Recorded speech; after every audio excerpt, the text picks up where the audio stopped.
Hi there, this is Paris Christou from toonbuckstudio.com, and this is a quick little introduction to Sketchbook Pro. Now I've labeled here all the basic little tabs that we have here for tools and stuff, and of course this one here in the middle is called the canvas, this here, okay. By default it's there for you guys. You can modify the size in the editor, or you can call it your paper if you like. Either way, it's the same thing to me, and you can modify the size if you go to the edit tab at the top. Now here we have the lagoon area, and here we have the layers, the brush palette, the toolbar here, and also we have on the right the color editor. So let's discuss about how to open these things. So I'm going to close them all down for you guys and show you how you open them. You have this little pencil here where if you click on it, it opens the brush palette, and the color underneath opens the color editor. So that's how you open those. Now the layers is here. If you hold that down and drag down, you have your layers tab, or you can go to Windows and you have layers here as well, plus the toolbar there. You can open all these things in the Windows tab at the top. Okay. Alright, so let me quickly close them all down and let's discuss the lagoon. Now the lagoon is there by default. When you open it, it's always there. This little tab here, the first one, if you hold it down, you have the option to move it around, or you can actually turn it off. Okay, depends on what you want. If you want to, let's say, if you want to move it to the right bottom corner, you can just select this little one here. And if you want it back, you just hold it down and drag to the left corner. And that's how you do that. This little thing here is the brush properties. I'm just going to close it down and I'm going to talk about it later on. Now, let's discuss the little options here. If you hold this one down, you have your basic, zoom, rotate and move, your fit to view, your ruler, your ellipse tool, your layers tab, and symmetry and fit to view. Okay, you got those. And then this one here is all your basic brushes and pencils and erasers and stuff. This is your little colors, your basic colors and transparency. And if it goes to the next one here, I'll select white. Now the next one here is for your selection tools, okay, your lasso and clear, crop, cut and move around, all those guys, okay. And then you got your basic save as on this tab, and your new or close or whatever, open. You got your redo and undo and those little guys there, the arrows, and that covers everything. This guy, like I said before, opens the brush palette, so you can have your brush palettes here.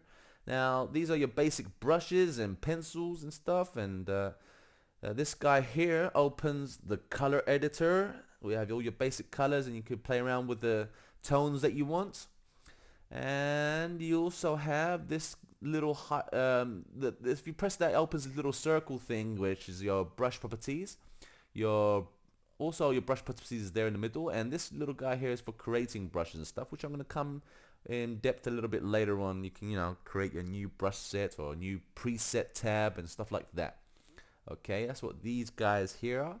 Now let's talk about the brushes. You got your Copic brushes here. You got other presets you can play around with that Sketchbook Pro comes with. It's good stuff. You can have some great effects using those little tools. What else do we have here? Now you can select the color, and for example, if I select the pencil and just quickly drag a few lines here, it feels exactly like a pencil to me. Obviously the more you press, the thicker it gets, and if I come here to the brush properties and hold it down and drag to the right or to the left, it makes it thick or thin or hard or soft. Yeah, and obviously when you draw, the more you can play around with the pen pressure as well, which is great. Here is the airbrush, and you can it has a great effect, exactly like an airbrush does. You can play around with the size as well, and if you go in the settings, you can really do some magic with that. Then you got this one here where it's like a marker pen sort of thing, which is great. Nice effects it does. Then you got this one here, which is the chisel pen, and I like the chisel pen, it's quite nice. Now the next one is the ballpoint pen, and this is the effect that the ballpoint pen does. The paintbrush, You can play around with the paintbrush. It's a great tool. You have your felt tip pen, and that's what that does. And you got this guy here, which is the smear tools. Now, if I take the paintbrush and quickly add some color here, and choose a darker tone, and so you have two colors there, and I choose now the smear tool. What it does, as you guessed, it smears it together. Now you can obviously play around the settings there as well and get the effect that you want, which I'll be showing you how to play around with the settings. You've got the blur tool, which blurs it together, the two colors, like so, and it looks kind of good. Right, that's the blur tool. Now, if I undo everything, go back to where it was, and oops, hold on, redo. You can also go here to redo. If I choose the sharpen tool, it just sharpens out the edges there. So any edge that has, let's say, a blurred or a feathered effect there, you can easily sharpen it out. Now, if I, for example, let me actually bring back the red there. If I use the hard eraser, it nicely erases cleanly, and so you can erase nice and hard there.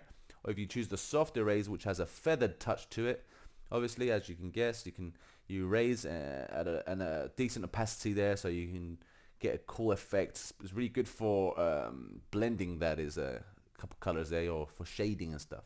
You've got the flood fill, and you just select the color and bang on the layer there. Or if you want to select this one, it actually the flood fill for all visible layers. You can place it anywhere you want, and it will color all the layers. That's the basic tools here. And let's talk about this little color palette here. The editor, you can select with the wheel the color, and then you go underneath where that triangle palette thing is there, where you can select the tone of the color that you chose. The color picker, where you can select a color and straight away go on and paint. And these little guys here, the line of shading from white to black, and you got all the shades there that you need. Here is where you can select a color and drag the color onto this little place here, where it saves the shortcuts for you. And you can have if you like some colors that you want to reuse, you just throw them there. And now let's talk about the toolbar. So Windows toolbar to select it. Now the toolbar here is just a little a section of shortcuts from different categories. So for example, we have a shortcut here for the redo and undo. You've got your selection shortcuts here for the lasso and the crop, magnifier, and your text tool, and move, rotate, scale, which is also here. Yeah, and that's what that is. And the text tool as well, which I think it's, where is it? I can't find it. So the text tool is just here, and you got your move. Now this section here is for ruler and stuff like that. Now the ruler is how it works. You can drag it with this little guy here. If you hold down the wheels on the left or the right, the middle box can move it around. So the circles are for rotating, the little boxes for moving. Now if I select, say, a paintbrush and just draw a line in there, it's dead straight along that ruler, or a pencil. You can use any medium that you want. You can also play with the size of your pencil, and it doesn't affect the line, just affects the width of your tool that you're using. So you can do it thinner, and it's a great tool. I really like it, and especially if you're a designer that does sketching, like landscape stuff, and it's great. And the little X is to exit it. Now the ellipse tool is the same thing, but this time it's a circle. You can rotate it with this little guy here. This one here expands it in and out. Okay, and the guy on this side is to scale. All right, so you can scale, you can expand it in and out, extrude it in and out, or you can rotate. And then just like before, you can just, as we do with the ruler, you can just draw around it and does a perfect circle or the shape that you want it to do. The X, close it out. Now that's these two here is symmetry drawing. Now let's select this one here. It gives you the nice vertical line, and it's like a little mirror, so when you draw on one side, it copies on the other, which is really, really cool. I haven't really played around with it yet, so I haven't had the chance to use it and play around with it, but it's quite fun to use. You can be really creative with this little tool. So that is the symmetry tool for the vertical view. and you can shade around, you can do whatever you want with it. So now if I delete that and I select the one next to it, which is the horizontal one, let me deselect the vertical one. Now we have this horizontal line here. The same thing, you can draw on one side and it copies you on the other. It just does this mirror effect. So let me just quickly draw a nice little fish here and add some scales here. Why not? There we go, like that. 3 of them. And you can do whatever you like with the symmetry tools. If you have both of them selected, let's see what happens here. Oh, look at that. Nice and crazy little designs there going on. So you can think about how you can be effective with those two and play around with it. Now this little guy here is if you have it selected, it has a little slider underneath, and it's basically for free drawing. This one's for line drawing, just drag and drop, and it does the nice little lines there for you guys. The box tool, and it makes little boxes for you. You just drag and drop, just like that. Very user friendly. It's really cool to use. And this is like the line connector, so you can do diagonal lines. You just drag, touch, drag, touch, drag, touch, and then to finish you double tap it there, and boom, you have your little design there. And of course you've got the circle, which is exactly like the square. Just drag and drop, and you create little shapes there. You know, it's really fun to use. So that's those little guys there, and next to it you have the layers tab. You can also select the layers from here. A shortcut there for you. You got this one opens and closes the brush palette, the color palettes next to it, and now you've got the Copic library. So what's a Copic library? It's a very handy little tool here. So let's say you're creating an art piece and you've got these 2 tabs here, illustration and design. You select a color, and it gives you all the different tones that are related with that color, okay, which is awesome. So make sure you have the free drawings, little tab there selected, so you can play around with these colors and stuff. So that's the illustrations tab for things like that. So if you want to play around with tones and everything. Now the designer tab, let me just select the designer tab there. And here is more compact. You don't have like millions of shades. You just have a couple, a few there. And you can also make some shortcuts for your colors as well. So that's the toolbar there for you guys. I've covered that. I think there's not much there to say extra about that. Now, let me move the brush properties little circle tab there. That's where I usually have it. Layers editor. Okay, now this is for you guys that are beginners and you've never played around with any type of software that has layers. In Sketchbook Pro, we have a really user-friendly layers tab. If you hold this down in the middle and drag up, you can create a new layer. You can delete a layer. So let's create a new layer. Okay, you can select any layer and you can delete layers. Hold down, create a new layer. So here we have, like, if you want to rename your layer, if you want to merge all your layers together, if you want to merge the layer with a layer below, if you want to lock a layer, hide a layer, or duplicate a layer. Okay, so that's how you make a new layer. We just now made a new layer, and now I can hide the bottom layer so you don't see nothing else. Let's select the first layer, and I'm going to draw an apple. Okay, just a quick apple. I'm just going to use fruit here to explain layers to you guys. Okay, so we've got our apple here, and let me just label this for you here by just writing on, I don't know, apple. There we go, we've got apple. So we have a layer, and it's an apple layer. There's an apple on the layer. I'm now creating a new layer, okay? And you can drag it underneath the apple. You can drag it on top of the apple, okay? But the apple now is the second layer. So I selected the first layer, and I'm going to draw a banana. Or a banana. Okay, so that's our banana. Now the banana is the first layer, and the second layer is now the apple layer. Okay, does that make sense so far? Okay, so as you can see, the first layer is the banana, the second is the apple.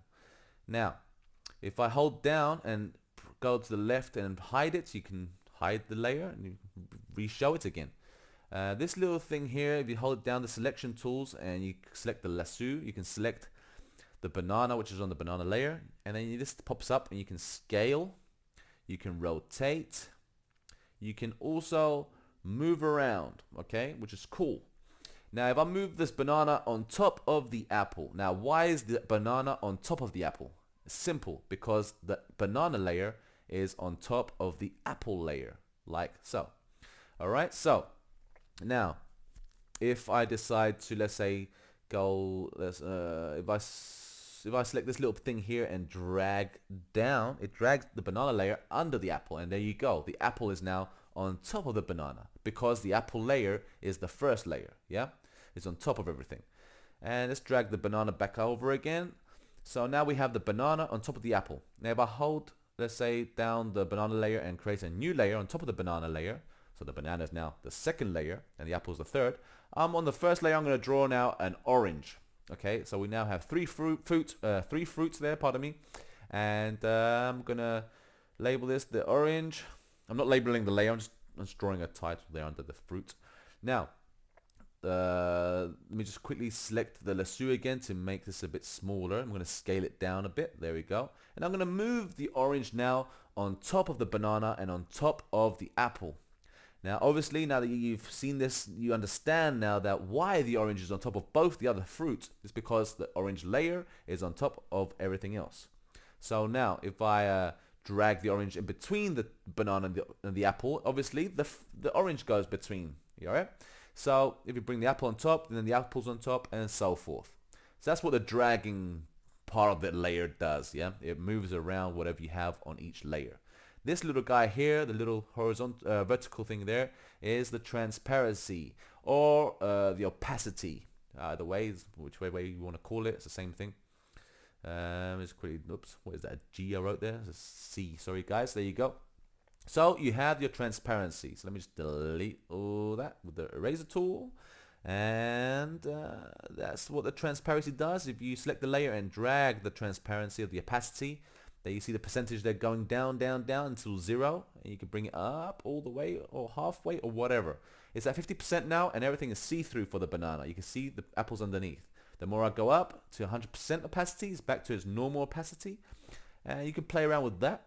Now, what else can I show you here? This little guy here, if you hold it down, you have other options here. You have the option to lock transparency. You have the rasterize text layers if you have text layer on there. Edit the text layer. You have the normal blend mode, which is the normal. You got the add blend, and you got the multiply, and these are different modes you can play around with. I won't go into detail about those. Maybe on another time. Let me just show you again the rest. And now, if I decide to, let's say, merge the layers, okay, just hold down and drag down to that. I merged down right now, and you can select these two only because I merged the first layer with the second layer, so the banana and the orange now merged together. Yeah. If I undo and bring it back to normal again, you can also hold down on the layer and drag to this one here where it merges all the layers together, so you can have one image with everything there. Yeah. I just undid that now, and you can delete layers and delete layers and delete layers. So guys, that's the basics of layers, and I hope you understand that. And now let's talk about how about the brushes and the brush settings. Okay, so if you hold this here, this little tab here, it shows the brush properties, and you can this is a basic resizing of the tool that you're using. So that's what that does. The same thing as this one here, the little round little circle brush properties is the same thing. And then you have the one on the right. Let me just delete all that. Right here, this one here. You create new brushes, you can delete brushes. So I'm going to create a new brush set, and it's popped it under the presets there. There you go. Now whatever I create now is going to go in there. So hold it down again. You can delete brush sets as well. If you want to, then delete the Y. Let me try again. Alright, anyway, that's a new brush here. Let's create a new brush. You can copy a brush, you can delete brushes, you can import brushes, you can do whatever you want. Now I've created a new brush. You select what type of brush you want. So I'm going to say paintbrush, for example, here. And you double tap on it. Well, this is what it looks like, by the way, the paintbrush. So you can make it thicker or thinner. That's what the paintbrush looks by default. Now if I double tap on it, it opens these brush settings now. Okay. You can edit the icon and choose a brush. Let me just find the paintbrush. Oh, I went past it. Hold on, one sec. There we go. Paintbrush. You can select an icon so that you don't get mixed up. And now now that we have basic default brush, what do we do now? We play around with these settings here. The bottom two is for the opacity. So this one here is basically when you're pressing lightly, okay, on the canvas, how much opacity do you want, okay? And the one on top is obviously how much opacity do you want when you're pressing hard. Now I usually have it at maximum when I'm pressing hard, okay, and I decide, you know, how low. Now this one here is what size do you want when you're pressing lightly, and what size do you want when you're pressing hard, okay? So the above one is how hard, when you're pressing hard, how thick you want the pen to, you know, the ink or the paint to be. And the other one is how, you know, small you want the paint to be, the nibs, the, you know, and so you can play around with this and get what you want. I mean, it's great if you have like a few different paint brushes there. You can select, no matter, depending on what type of detail or type of painting you're doing, you have a nice little collection there of paint brushes. So this is what I usually do. I usually have it roughly around here, somewhere around 5.2 is a good size for me. So it goes from thin to thick, but not too thick, as long as I'm pressing normally. But can you see that? That's quite cool. That's a good size for me. So then I save it. I click save, and then it's saved for me. Double tap to redo it if you want to re-modify something. If I select the normal paintbrush and draw, that's what it looks like. And if I select my one, if I move this out of the way, it looks like this. Doom. Okay, like that. So you can play around with your paint brushes and you can create whatever you want, have the effect that you want. But that's what I do. I usually have things at maximum opacity when I'm pressing hard, soft, you know, not totally, not too light, but a nice size. And then you can just do, for example, the airbrush. So let's create a new airbrush. Double tap on it so we can change the icon and choose an airbrush. Press OK, and then we have the same settings as the one we did with the paintbrush. Now this time, maybe on the paintbrush I won't have it at maximum. I'm going to adjust that in a sec. Hold on. Now the size of the lights and the size of the heavy pen pressure. Let me see this. Not bad. Bring it down a bit. Yeah, that's better. That's a lot better. Maybe bring it down to roughly 9.2. I like seeing the 0.2s for some reason.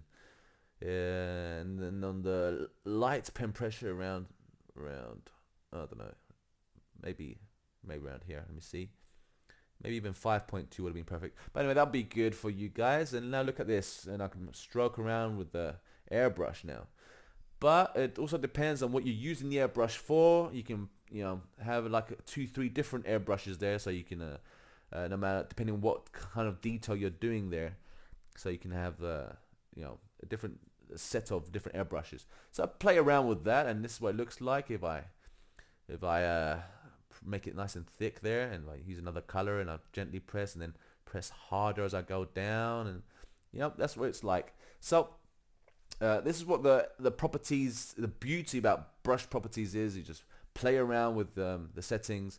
Give about half an hour to actually really you know, practice with different types of mediums, and take your time to create your perfect brush, and then adjust it up and down to create another brush and stuff like that. But yeah, that's what it's all about. These strokes are kind of cool. You can really draw well with Sketchbook Pro, and yeah, it's my favorite product for my favorite software for coloring and for drawing and for all that stuff. You know, it's a new software, and it's now being developed. You know, it hasn't been out in the market for so long, and it's done a fantastic job. The guys there are superb. They listen to everyone as well. So if you have any inquiries, or if you have any ideas that might, you know, advice for them for future updates and stuff, they're open to these things. So Autodesk are, you know, superb people that produce great software. And so that's it, guys. So thank you for watching this tutorial, and I'll see you guys on another video. Bye bye for now.